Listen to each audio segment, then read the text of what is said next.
Hi, my name's Miss Rogers and I'm here today to talk to you about Section C of the Unit 4 Edexcel Drama Written Exam. And I've been asked to share some of the creative ways that you might explore that Section C. The first thing I'd say is really encourage the students to take responsibility for their learning in this section. They should be developing independent skills in this unit and need to be self-motivated and curious throughout. This means anything from developing deeper research skills, so not just sitting on the internet, to organising visits with their peers, perhaps to the globe. After you've been to see the play, you might usually conduct a discussion lesson where you consider each of the production elements independently. I would suggest you perhaps put these ideas down onto a massive mind map of each set, lighting, props, costume, and then if you can display them up on the walls somewhere for reference throughout the unit, that would be fantastic. My motto in this section is always sharing is caring. So I'm now going to suggest to you 6 ways in which I have conducted this unit in the past.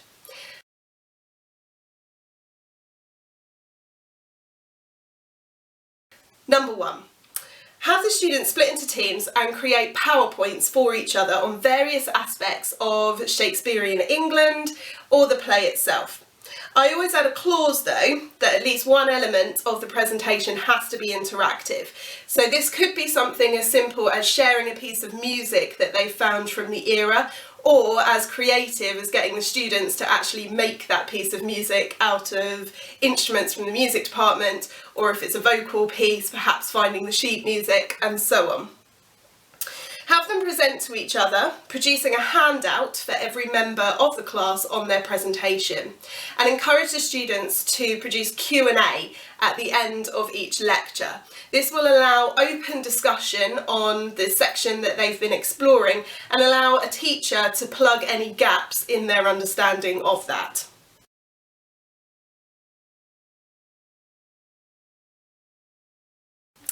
Number 2.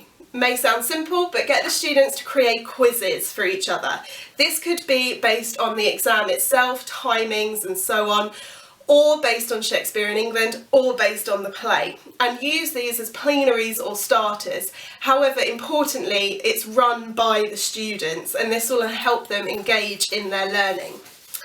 Again, the quizzes and the answer sheets themselves actually provide really helpful revision material, as do the handouts from the PowerPoint presentations.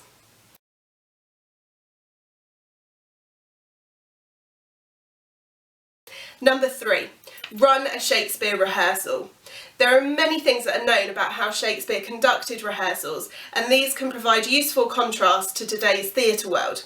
One of my favourites has always been to select a section of the play that you're studying, cut it up into parts in order, and then hand them out to individual actors. Then get them to spontaneously try and act out the scene. So the first actor will know that they're speaking first, but the rest of the actors won't know when their lines come, and they have to try and feed their lines into that scene. This is really interesting because unlike a traditional circle read-through where the actors are exposed to the whole play text in front of them, it means that they are listening to each other, and that opens a really interesting discussion about how rehearsals are conducted and the contrast between then and now. It could also lead to discussions about the fact that there would have only been one script written. Everything's handwritten, there was no technology to reproduce scripts on a large scale. And you could also lead into discussion about how audience members from rival theatre companies used to come and try and write down as much of the script as possible to take back to their company.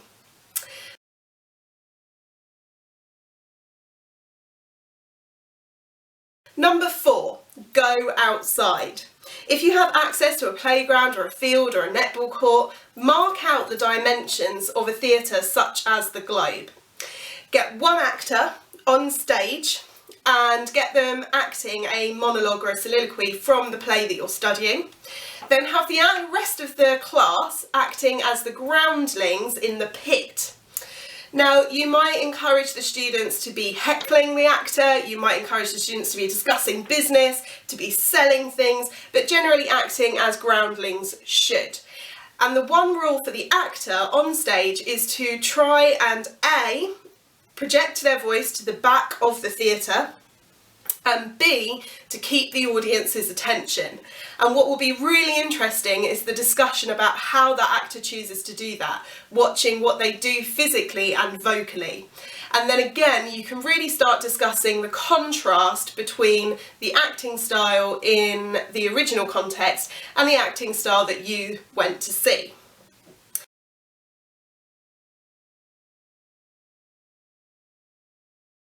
Number 5, build inside. Once you've been outside and explored the dimensions and the groundlings and the acting style, try and build the theatre from the ground up. So if you have access to rostra, you might want to layer up the balconies of somewhere like the Globe, and get creative.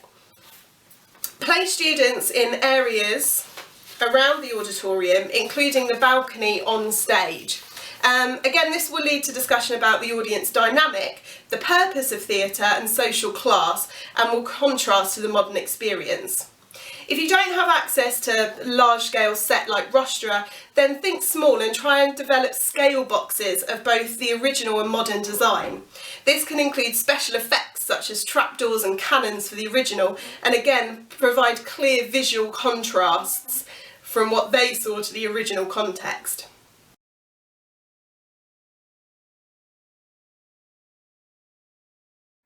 And number 6, costume. If you have access to a wardrobe, have some fun dressing the students up in period costume. Remember, the boys should be wearing the dresses. They try running the section of the play, and then again try it with modern costume as well, with the girls playing girls. This will provoke discussions about male actors playing female roles and how the costume affected the actor's ability to perform. All of these ideas aim to allow students to continue developing a wider understanding of the context they are required to discuss in Section C. It's a kinaesthetic way of learning, and it will help them absorb the information on a much deeper level. I hope these ideas have been useful to you and really enjoy your teaching of Section C. Thanks very much. I've been Miss Rogers.